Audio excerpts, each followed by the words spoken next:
Hi friends, ഇന്ന് നമ്മൾ നോക്കാൻ പോകുന്ന ടോപ്പിക്ക് 6ാം ക്ലാസ്സിലെ സയൻസിൻ്റെ 9ാമത്തെ ചാപ്റ്ററാണ്.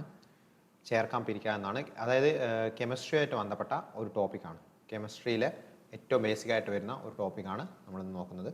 അപ്പോൾ അതിൽ ആദ്യമായിട്ട് നമുക്ക് കുറച്ച് ഡെഫിനിഷൻസ് പഠിക്കാനുണ്ട്. കുറച്ച് ഡെഫിനിഷൻസും അതേപോലെ ഇങ്ങനെയുള്ള കാര്യങ്ങൾ ഇപ്പോൾ റീസെൻ്റായിട്ട് ഇടയ്ക്ക് ചോദിക്കാറുണ്ട്. ഇപ്പോൾ റീസെൻ്റായിട്ടുള്ള 2023 പേപ്പേഴ്സിൽ എന്ത് ചെയ്യാറുണ്ട്, ഈ ക്വസ്റ്റ്യൻസ് ചിലത് വന്നിട്ടുണ്ട്. അതായത് ഇതിൻ്റെ അപ്ലിക്കേഷൻ ലെവൽ ക്വസ്റ്റ്യൻസും വന്നിട്ടുണ്ട്. അപ്പോൾ ഇതിൽ ഫസ്റ്റ് പഠിക്കേണ്ട ഡെഫിനിഷൻ എന്താണെന്ന് വെച്ചാൽ തന്മാത്ര അല്ലെങ്കിൽ മോളിക്യൂൾ എന്ന് വെച്ചാൽ എന്താണ്.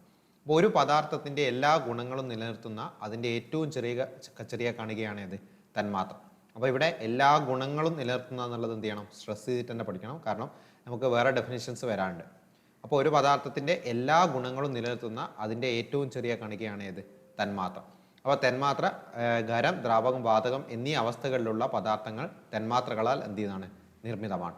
ഓക്കെ, എല്ലാ പദാർത്ഥങ്ങളും എന്താണ്, തന്മാത്രകളാൽ നിർമ്മിതമാണ്. അപ്പോൾ തന്മാത്ര എന്താണെന്നുള്ളത് ഒന്ന് ഓർത്ത് നോക്കുക. ഇനി അടുത്ത ഡെഫിനിഷൻ ശുദ്ധ പദാർത്ഥങ്ങൾ അല്ലെങ്കിൽ പ്യുവർ സബ്സ്റ്റൻസ് എന്ന് വെച്ചാൽ എന്താണെന്നുള്ളത്. അതായത് ഒരു പദാർത്ഥത്തിൽ ഒരു തരത്തിലുള്ള തന്മാത്രകൾ മാത്രമാണ് കാണപ്പെടുന്നതെങ്കിൽ അതിനെ വിളിക്കുന്ന പേരാണെന്ത്, ശുദ്ധ പദാർത്ഥം. അപ്പോൾ അതിനുള്ള ഏറ്റവും ബെസ്റ്റ് എക്സാമ്പിളാണ് ജലം. ജലം എന്താണ്, ഒരു ശുദ്ധ പദാർത്ഥമാണ്. അപ്പോൾ ഒരേ തരത്തിലുള്ള തന്മാത്രകൾ മാത്രമേ, ജലതന്മാത്രകൾ മാത്രമല്ല അതിലുള്ളൂ. അപ്പോൾ ശുദ്ധ പദാർത്ഥങ്ങൾക്കുള്ള കൂടുതൽ എക്സാമ്പിൾസ് നിങ്ങൾക്ക് ഇവിടെ കാണാൻ പറ്റും. കറിയുപ്പ്, അപ്പക്കാരം, ഓക്സിജൻ. അപ്പോൾ ഈ എക്സാമ്പിൾസ് ഒക്കെ ഒന്ന് വായിച്ചു നോക്കാം. അലൂമിനിയം, കോപ്പർ, വെള്ളി, ഗ്ലിസറിന്, പൊട്ടാസ്യം പെർമാംഗനേറ്റ്, തുരിശ്, ഇതൊക്കെ എന്താണ്, ശുദ്ധ പദാർത്ഥങ്ങളാണ്. അതായത് ഒരു തരത്തിലുള്ള തന്മാത്രകൾ മാത്രമേ എന്തുള്ളൂ അതിൽ കാണപ്പെടുന്നുള്ളൂ.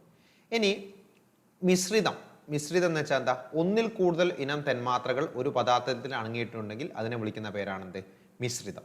ഓക്കെ, അപ്പോൾ ശുദ്ധ പദാർത്ഥത്തിന്റെ നേരെ തിരിച്ചുള്ള ഒരു ഫോമാണ് ഇത്, മിശ്രിതം. ശുദ്ധ പദാർത്ഥമാകുമ്പോൾ ഒരു തരത്തിലുള്ള തന്മാത്രകൾ മാത്രമേ ഉള്ളൂ. മിശ്രിതമാകുമ്പോൾ എന്താകും, ഒന്നിൽ കൂടുതൽ തന്മാത്രകൾ ഉണ്ടാവും, അവിടെ അതിൽ അടങ്ങിയിട്ടുണ്ടാവും. ഇപ്പം അതിലെ ബെസ്റ്റ് എക്സാമ്പിൾ പറയുകയാണെങ്കിൽ പഞ്ചസാര ലായനിയിൽ പഞ്ചസാരയുടെ തന്മാത്രകളുണ്ട്, അതേപോലെ ജലതന്മാത്രകളുണ്ട്.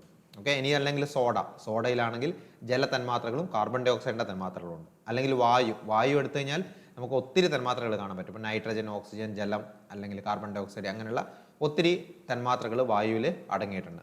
അപ്പോൾ അതൊക്കെയാണ് മിശ്രിതങ്ങൾക്കുള്ള എക്സാമ്പിൾസ്. ഇനി നമുക്ക് മിശ്രിതങ്ങൾ രണ്ട് ടൈപ്പ് മിശ്രിതങ്ങളുണ്ട്. രണ്ടായിട്ട് മിശ്രിതങ്ങളെ തരംതിരിക്കാം. അതിൽ ആദ്യത്താണ് ഏകാത്മക മിശ്രിതം അല്ലെങ്കിൽ ഹോമോജീനിയസ് മിക്സ്ചേഴ്സ്.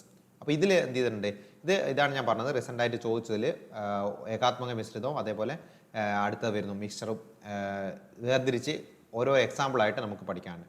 അപ്പോൾ ഏകാത്മക മിശ്രിതത്തിൽ ഒരു മിശ്രിതത്തിൻ്റെ എല്ലാ ഭാഗവും ഒരേ ഗുണം കാണിക്കുകയാണെങ്കിൽ അത്തരം മിശ്രിതത്തെ വിളിക്കുന്ന പേരാണെന്ത്, ഏകാത്മക മിശ്രിതം.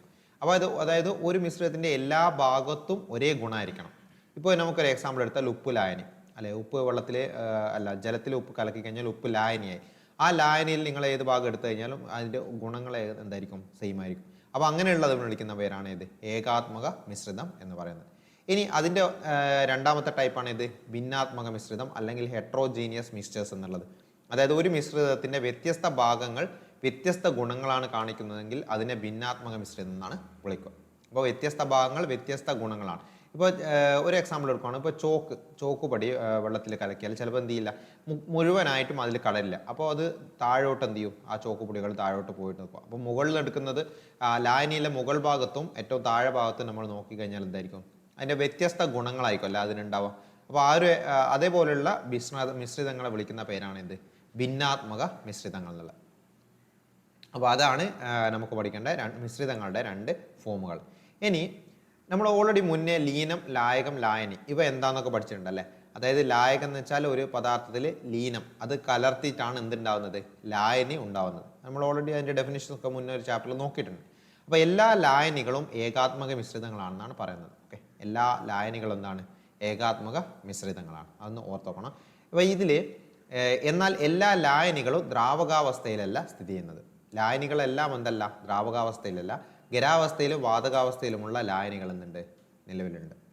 ഖരാവസ്ഥയിലും വാതകാവസ്ഥയിലുള്ള ലായനികളുണ്ട്. അപ്പോൾ ലായനികളുടെ ചില ലായനികളുടെ പേരും ഇപ്പോൾ ഇതിൽ തന്നിരിക്കുന്നതൊക്കെ പഠിച്ചു നോക്കണം. ആ ലായനിയിൽ ഉൾപ്പെട്ട വസ്തുക്കൾ ഏതല്ല എന്നുള്ളത്. അപ്പോൾ ഫസ്റ്റാണ് വരുന്നത് ബ്രാസ് അല്ലെങ്കിൽ പിച്ചള.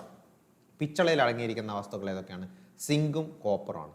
പിച്ചള അല്ലെങ്കിൽ ബ്രാസിൽ അടങ്ങിയിരിക്കുന്ന സിങ്കും കോപ്പറും. സിങ്കും കോപ്പർ. സോഡയിൽ നമ്മൾ ഓൾറെഡി സോഡ ഡിസ്കസ് ചെയ്താണ്, ജലവും കാർബൺ ഡൈ ഓക്സൈഡും. അല്ലെങ്കിൽ ഗ്ലിസറിൻ വെള്ളത്തിലാണെങ്കിലോ ഗ്ലിസറിനും ജലവും. വായുവിൽ ഞാൻ ഓൾറെഡി പറഞ്ഞു, nitrogen, oxygen, carbon dioxide, ജലകണികൾ തുടങ്ങിയ ഒത്തിരി എണ്ണം ഉണ്ട്. ഓക്കെ, അപ്പോൾ ലായനികളിൽ ഏതാണ് ഖരാവസ്ഥയിലും വാതകാവസ്ഥയിലുമുള്ള ലായനികളുണ്ട്. ആ പോയിന്റ് എന്ത് ചെയ്യണം, ഒന്ന് ഓർത്ത് വെക്കണം. ഇനി വേർതിരിക്കുന്ന കാര്യം, നമ്മൾ ഇത്ര നേരം പറഞ്ഞത് ഒരു ലായനികളെ പറ്റിയാണ്. അതായത് ലായകവുമായിട്ട് ബന്ധപ്പെട്ട ലായകത്തിൽ ലീനം ലയിച്ചിട്ടാണ് എന്തുണ്ടാകുന്നത്, ലായനി ഉണ്ടത്. ഇനി അതിൽ ലയിച്ചിരിക്കുന്ന വസ്തുക്കളെ നമുക്ക് വേർതിരിച്ചെടുക്കണം എന്ന് വെച്ചാലോ, അപ്പോൾ അതിൻ്റെ കുറച്ച് കാര്യങ്ങളാണ് അടുത്ത പറയാൻ പോകുന്നത്.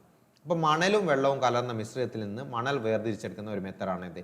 അതായത് ഒരു മിശ്രിതത്തിലെ ഘടക വസ്തുക്കളെ അടിയിച്ചിട്ട്, അതായത് മുകൾ ഭാഗത്തുള്ള ദ്രാവകത്തെ ഊറ്റിയെടുക്കുന്ന പ്രക്രിയയാണ് തെളിയൂറ്റൽ. യെസ്, അതിനുള്ള ഏറ്റവും ബെസ്റ്റ് എക്സാമ്പിളാണ് മണലും വെള്ളവും തമ്മിൽ കലർന്ന മിശ്രിതത്തിൽ നിന്ന് മണലിനെ വേർതിരിച്ചെടുക്കൽ. സോ ഒരു മിശ്രിതത്തിലെ ഘടകവസ്തുക്കളെ അതിൻ്റെ അടിയിൽ, അത് മുകൾ ഭാഗത്തുള്ള ദ്രാവകത്തെ ഊറ്റിയിട്ട് അടിയിച്ചിട്ട് ഊറ്റിയെടുക്കുന്ന പ്രക്രിയയാണ് ഇത് തെളിയൂറ്റൽ. ജസ്റ്റ് ഒന്ന് ഓർത്ത് വെച്ചാൽ മതി, മുമ്പ് ചോദിച്ചാൽ കണ്ടിട്ടില്ല അധികം, എന്നാലും ഒന്ന് ആ ഒരു ഡെഫിനിഷൻ എന്താണെന്നല്ല നോക്കും. ഇനി അടുത്തത് അരിക്കൽ.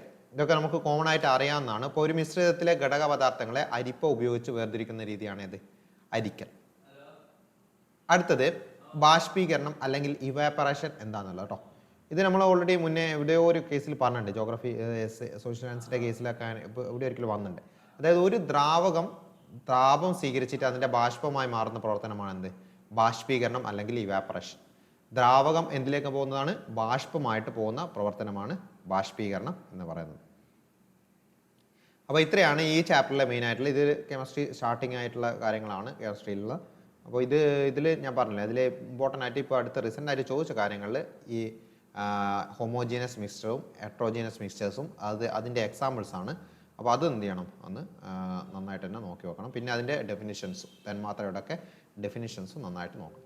അപ്പോൾ നമുക്ക് ഇനി അടുത്ത ചാപ്റ്റർ ഇനി എടുക്കാനുള്ളത്, ഇനി ഇതുമായിട്ട് ബന്ധപ്പെട്ട സയൻസിൽ വരുന്നത്, ഇനി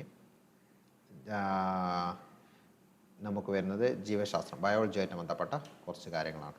ഓക്കെ, നമുക്ക് അടുത്തൊരു ക്ലാസ്സിലെടുക്കാം. Okay, by.